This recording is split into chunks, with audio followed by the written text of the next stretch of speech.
At the foot of a heavily forested mountain sat a village, with quaint homes all nestled together. The mountain was tall, its peaks capped with snow year-round. The villagers lived a peaceful life, farming and tending to their animals. They were content with the life they had made for themselves in this hidden corner of the world. But they rarely ventured into the thick forest which cradled the town. Lush with vegetation and crisscrossed by shining brooks and streams, the mountain was home to many animals. Despite their wildness, they never really bothered the people. It was as if the two had an unspoken pact, and each respected the other's space. In this beautiful mountainside village, there was a very special girl. She lived with her parents and was known around town as Little Red. She had earned this nickname because of her favorite piece of clothing, a bright red cloak. She could often be seen running errands for her mother or visiting her friends, dressed in the cloak that was just a bit too big for her. The cloak filled her with joy. She loved the rich, eye-catching color and the soft, comfortable material. The wool rustled gently against her skin when she put it on, reminding her of her favorite stuffed bears and dolls. Often she'd run the sleeve against her cheek, feeling the softness caress her. This was a good cloak indeed, and Little Red felt protected in it.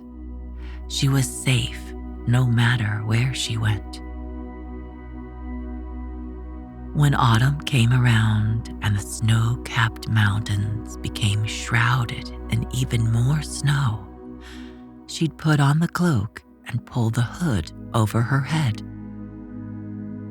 It made her feel invisible, like a warrior who was just as fierce as she was comfortable. She would wander around the village and into the forest without the slightest inkling of fear. Snug and warm in the red wool, she'd relish the feeling of the cool wind on her cheeks. While the cloak was very cozy, the reason Little Red loved it so much was because her beloved Granny had given it to her. Granny was her favorite person in the whole world. Every time she went to visit Granny, Little Red would get up at the crack of dawn. Digging out her favorite brown basket, she'd run around the kitchen, filling it up with delicious treats her mother had made. Before she'd step a toe outside, on came her signature red cloak. And then she was all set to head over to Granny's house to spend the day with her. Granny lived far away from the village. She had moved to an adorable cottage deep in the forest a few years ago and was happy there. A lover of nature, she enjoyed the solitude that the forest offered her. Much to her pride, Granny had built the cottage herself, with some help from a local woodcutter. It was perfect for her. The outside was a cheerful pink with a bright, lively garden in front. The garden was full of Granny's favorite flowers. They were a way to welcome everyone to her home. There were lilacs and tulips, roses and daisies. Granny also grew herbs and medicinal plants like witch hazel, turmeric, aloe, and rosemary. The backyard of the little cottage was even better than the front. That was where Granny kept a big vegetable patch. She grew cauliflower, pumpkins, yellow and green squash, eggplant, and more. Not too far away from the cottage was a stream whose clear water was the best to drink. It trickled over its rocky stream bed, which wound through the forest. It nourished the area around it and filled the air with the soothing sound of running water. Granny would often sit in her backyard with her knitting in her lap, or with vegetables that needed to be prepared for cooking. She'd look out over her plants, listening to the birds singing in the trees around her. The stream burbled in the background. She frequently lost track of time while she was outside because she found it so relaxing.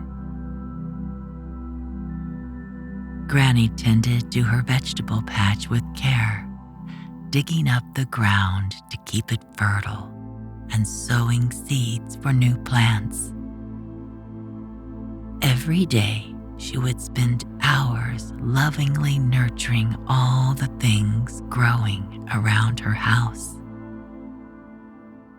Little Red loved spending time outside with Granny, looking at all the plants.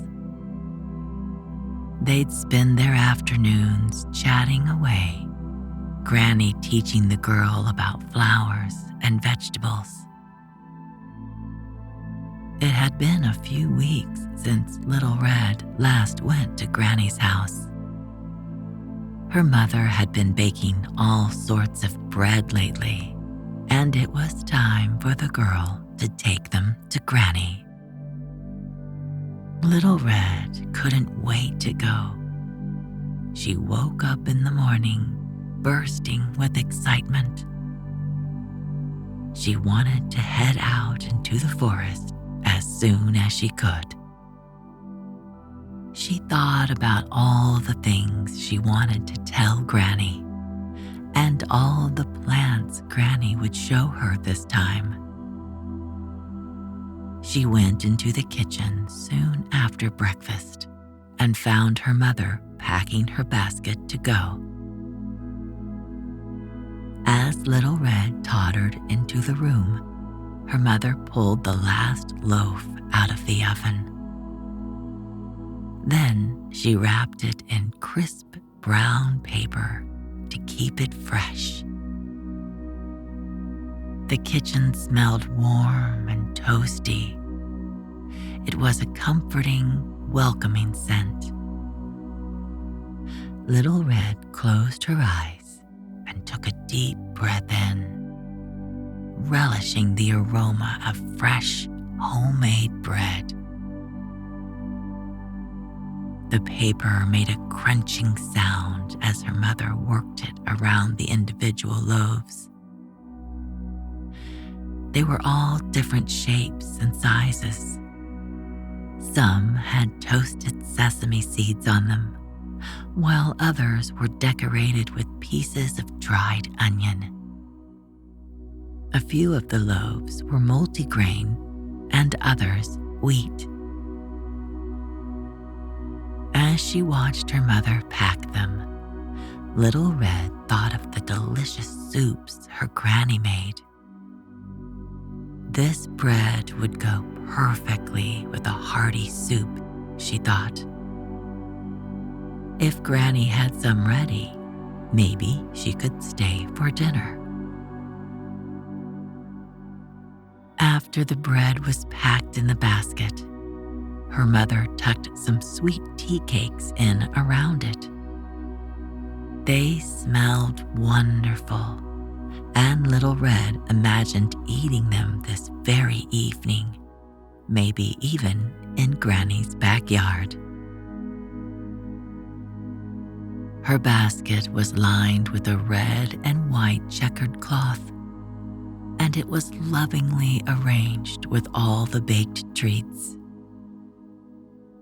With her basket of goodies ready to go, there was only one more thing to do: put on her red cloak. She slipped it on, gave her mother a big hug, and ran out the door. The basket dangled from her arm, swinging merrily as she skipped down the path that led into the woods. The edge of the forest was quite close to her home. She had taken the path through it many times before. It was rarely used, as many of the other villagers were wary of traveling into the forest, unsure of what they'd find. Little Red walked down the path, looking at the tall trees she loved.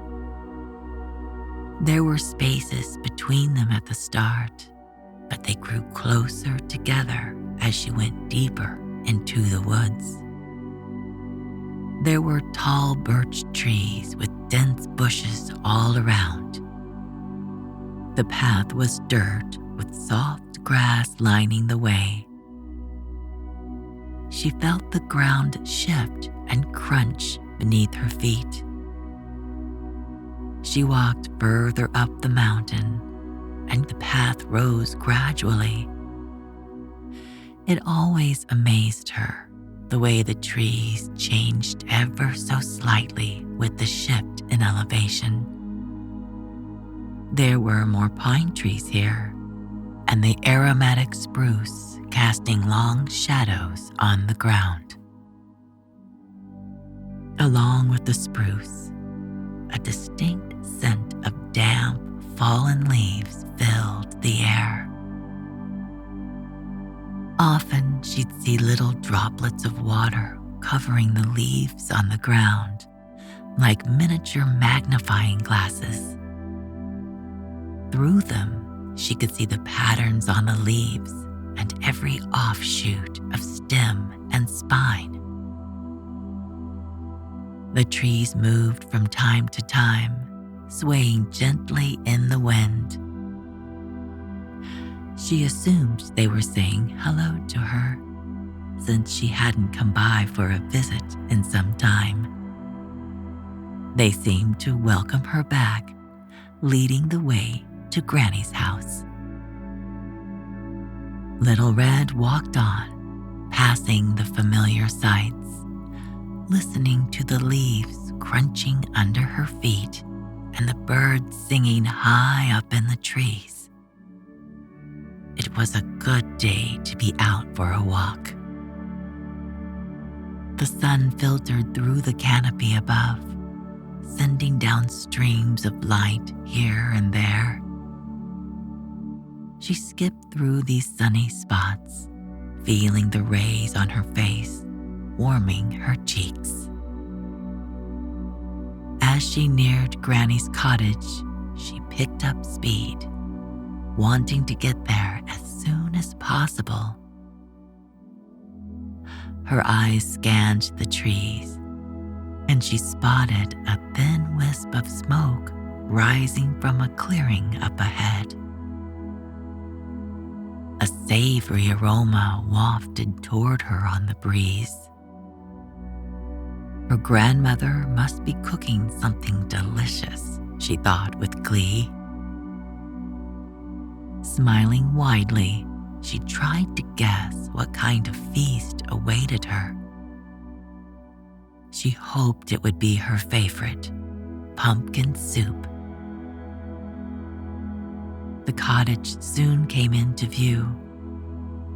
Just as she reached the gate, the door to the house opened and she saw Granny step out.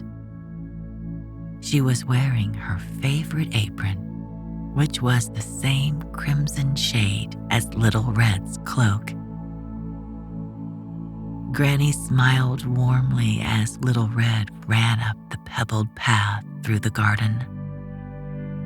Then they gave each other a big hug. Little Red was about to start telling Granny all about her walk through the woods when movement inside the cottage caught her attention. Curious, she peeked inside to see what it was.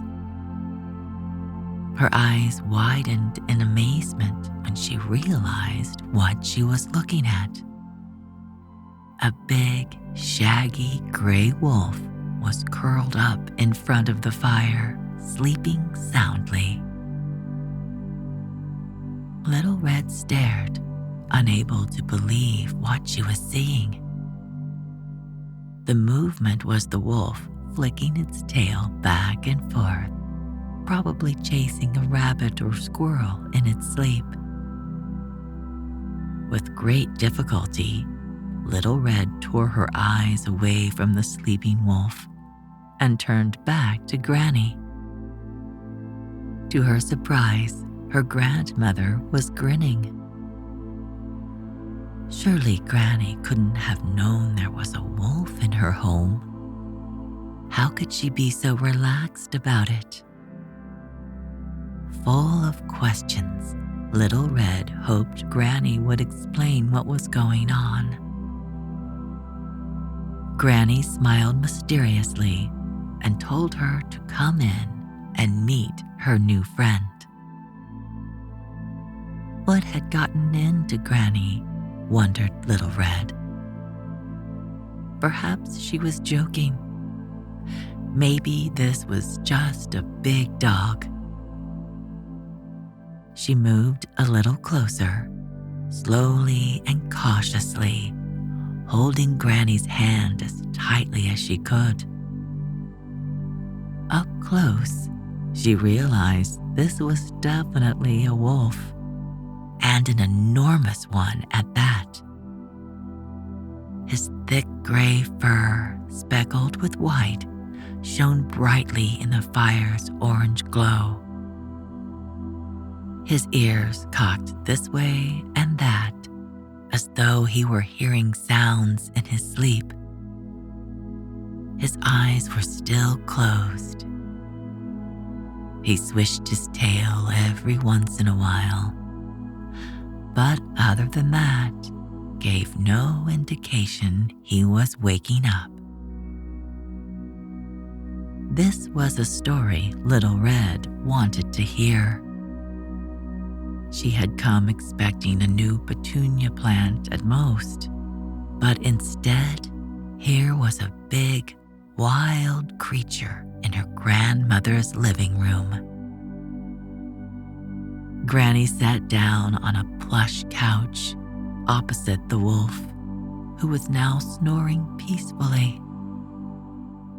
Then she began to tell the story of how the wolf came to be her friend. Granny had been in her vegetable patch a few days ago, tending to her pumpkins. Soon they were going to be ripe enough for picking. As she worked, she heard a faint howling sound coming from somewhere in the distance. At first, she was concerned. After all, there were wild animals out here. But it sounded like whatever was making that noise might need help. Making up her mind, she left her cottage to find the source of the howling.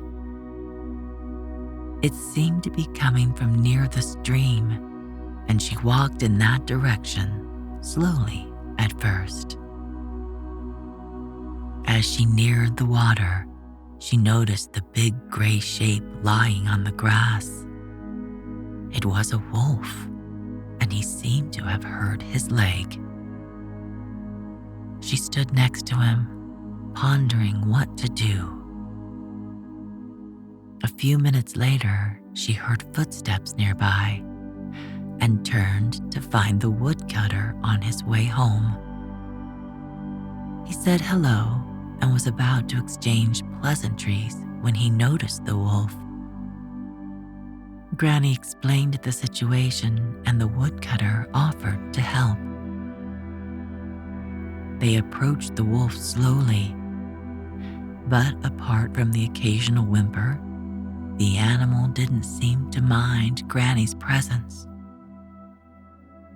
Together, she and the woodcutter carried the wolf back to the cottage and set him down gently on the grass.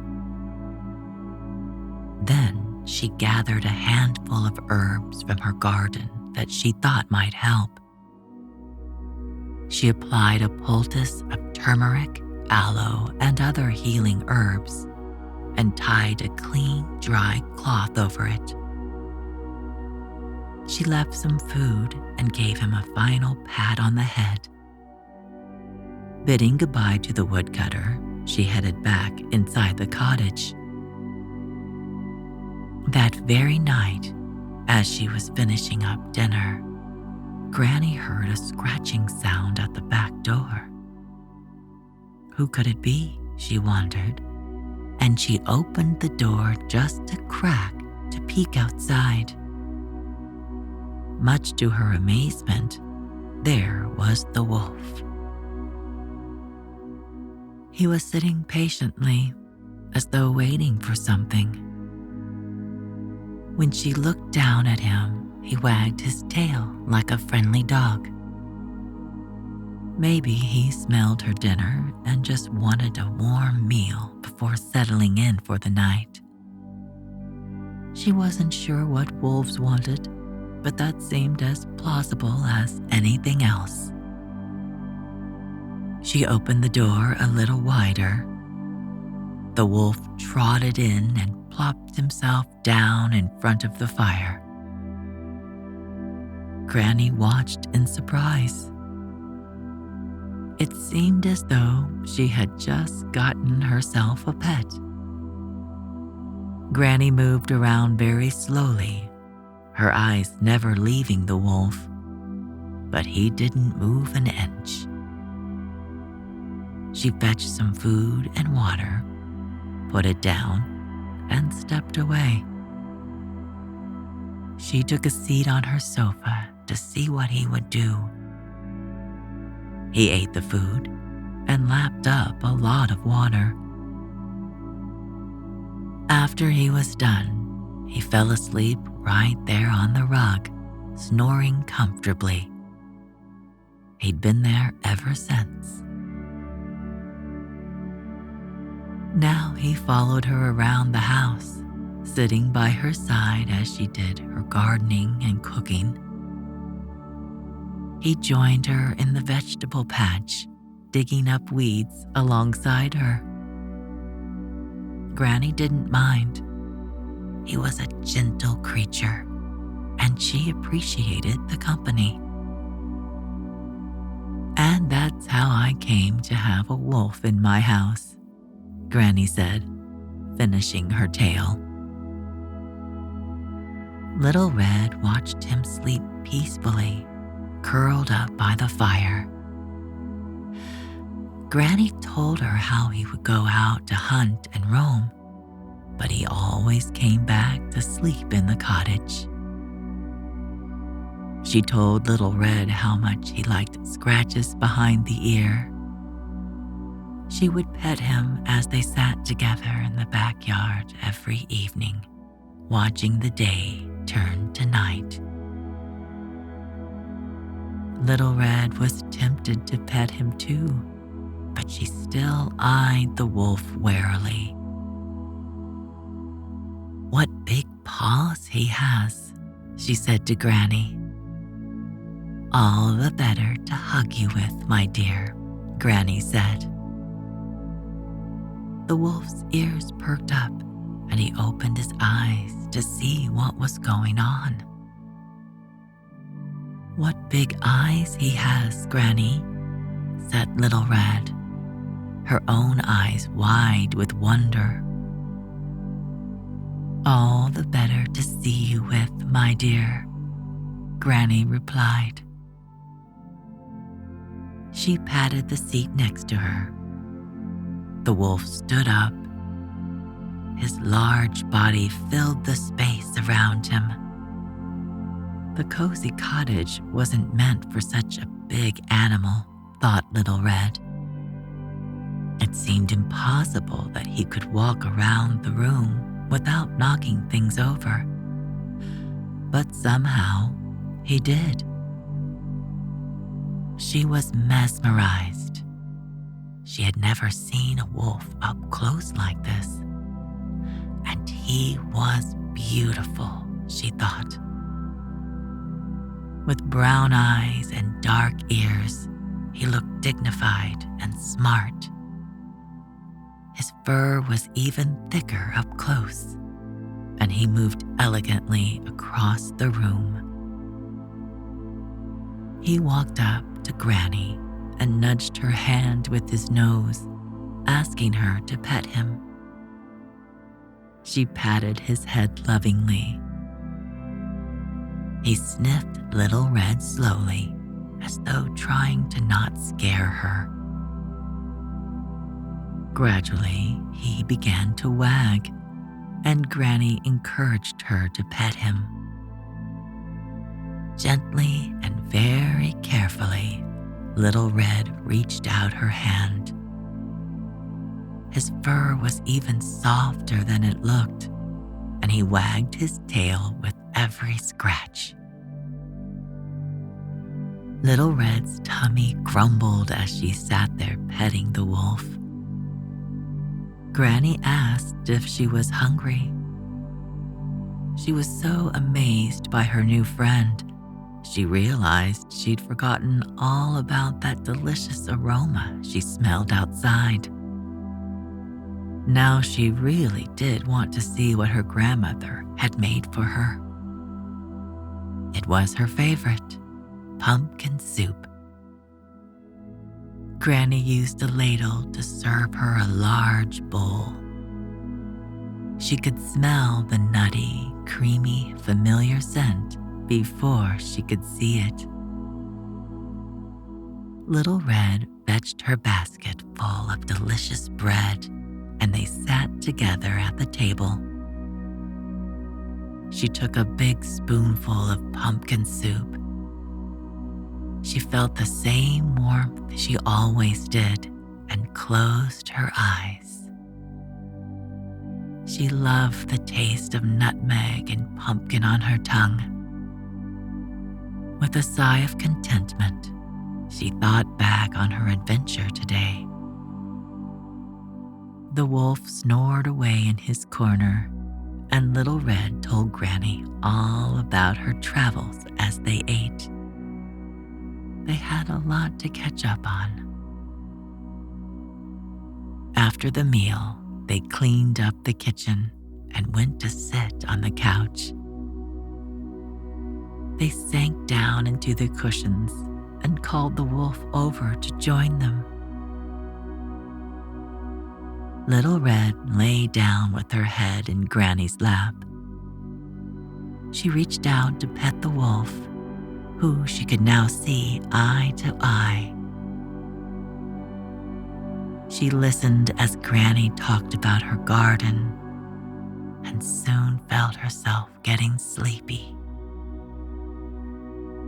The softness of the wolf's fur against her hand, his rhythmic breathing, and the comforting presence of Granny filled her with contentment. Before she knew it, her eyelids were drooping, and Granny gently stroked her hair. The nap sounded wonderful, and Little Red soon drifted into a deep sleep. She dreamed about her new friend. They were running through the forest together, playing hide and seek in the trees. The wolf would creep behind the trunks and she would run, laughing, away from him. The great big wolf wagged his tail and Little Red Riding Hood patted him on the head. It was a dream so perfect, it was almost like a fairy tale. Good night.